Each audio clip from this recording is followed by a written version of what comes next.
Hey everyone, it's Pip here. It is the 24th of January today. I am due to have my third chemo session tomorrow. Not looking forward to it, but I'm basically halfway through now. So after this one, I'll then be going on to 3 sessions of a different drug, which apparently causes less nausea, just more tiredness and maybe achy joints.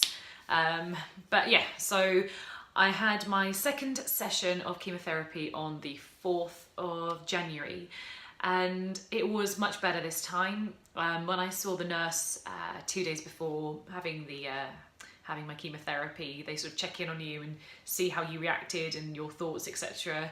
And I explained that it put me in hospital and I reacted really badly to it, and the oncologist decided to half my dose of one of the drugs that he felt would be the one that was causing me the extreme sickness. I also fasted because last time I felt maybe it was because I went home, had lunch, and then my body couldn't keep anything down. So I thought maybe give it no reason to have anything to irritate it at that point. So I had some breakfast, had my chemotherapy at lunchtime, and then didn't have anything, not even a sip of water, until the morning because I was taking an anti-sickness drug that needed something in your belly. So I just had a small glass of oat milk, and later on I managed a tangerine, and then I couldn't stop eating, it seemed. All I wanted to eat was potato chip sandwiches, jacket potatoes, and French fries was my staple diet for a good few days. It took about a week before I started feeling human again.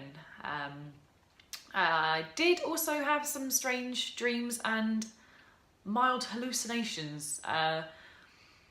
All I can say is at least I was able to tell the difference between what was real and not, so, you know, take what you can. But I think it might have been day 2 of my chemotherapy where I was sitting in the lounge, lying on the sofa, and I imagined that a human-sized meerkat dressed as Alvin and the Chipmunks walked in trying to give me narcotics.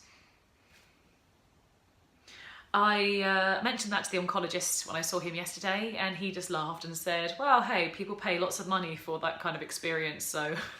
And he said it was relatively normal. So I'll let you know if I have any strange visions this time round. As you can see, I am wearing a headscarf, and yes, I have lost probably 90% of my hair.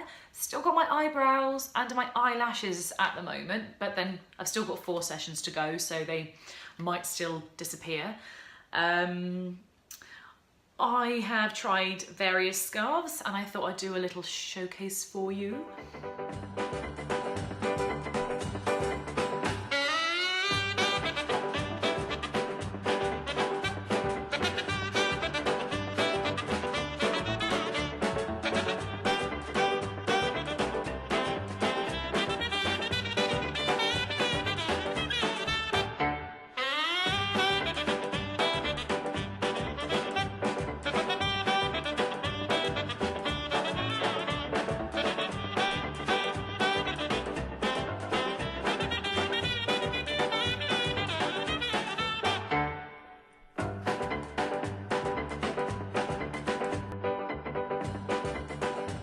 This one is my favourite one.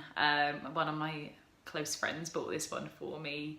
I generally don't wear them as just the little chemo hats because I feel like I need to be off like synchronised swimming or something like that. So I normally tie the scarves around this, and I don't want to just tie a scarf around my head in case it blows off. So having my little chemo hats at least keeps my head nice and warm and covered up. When my hair fell out, it went really, really quickly. So I went in for my, my second meeting my second chemo session, and the nurse was like, how's your hair doing? And I took my hat off and I still had a pretty full head of hair. And she was like, hey, you're doing really well. The next day, it basically just went, there was just hair everywhere. If I put my head on the sofa for a moment, there was just piles of hair. In the shower, I would do this. and I just had, it looked like a beard on my hand, and it just didn't stop. But then the more it was falling out, the more I wanted it to go, because it was just patchy, and I had this little area at the front that didn't want to leave, and all the sides had gone. I just looked insane. So I got the clippers out and cut my hair to about a grade 4, so because my top bit was quite long, and so we did a grade 4 sort of all over, and it was little and spiky. I was going to shave the whole lot, like to the skin, but I had heard that that's not advisable. In the long run, it won't make a difference, but whereas if it's sort of this long, the hair can fall out naturally, whereas if you cut it to your skin, it kind of blocks. You've got the dead root that blocks the follicle, and then it can't fall out, and then when your hair wants to regenerate, it's kind of got to deal with the dead root before the new one grows. I mean, I don't know, I'm guessing there are arguments for and against, but I'm leaving it like that for now. And so I thought, it has been a big deal being a girl losing my hair. That being said, I've actually become quite at peace with the whole thing. I have tried a wig.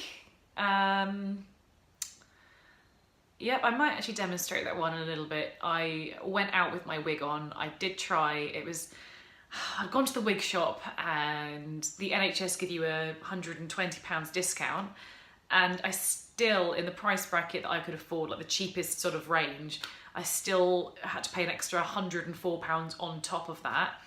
In the shop, the wig did look quite convincing. The rest of the wigs I tried on looked like hats, and I wasn't very comfortable in them.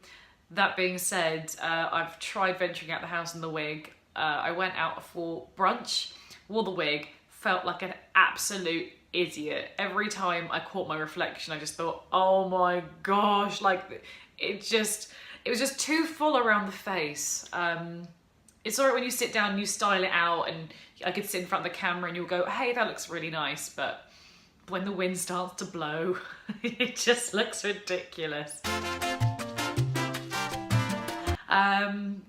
Anyway, what I wanted to show you guys today is I want to show you my head. I feel like a naked mole rat at the moment, but I think it's a big deal for me to sort of actually accept it and sort of show you guys. So here we go, moment of truth. As you can see, it's really, really fuzzy on top. I do walk around the house like this generally. It's too cold to go outside, and like I said, because I've got this layer of fluff, I do feel like I look slightly mental.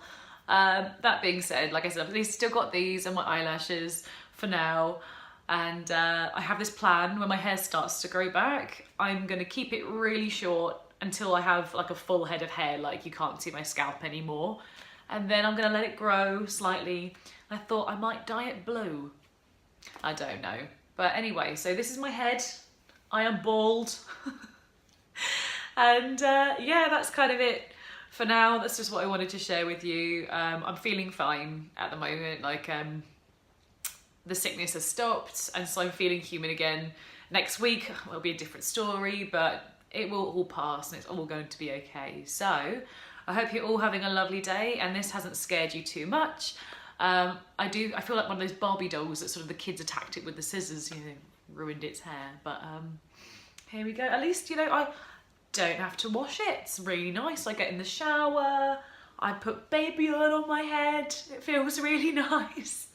And then I can just put my little hat on and it's all good to go. So thank you very much for watching, and I will catch you guys next time.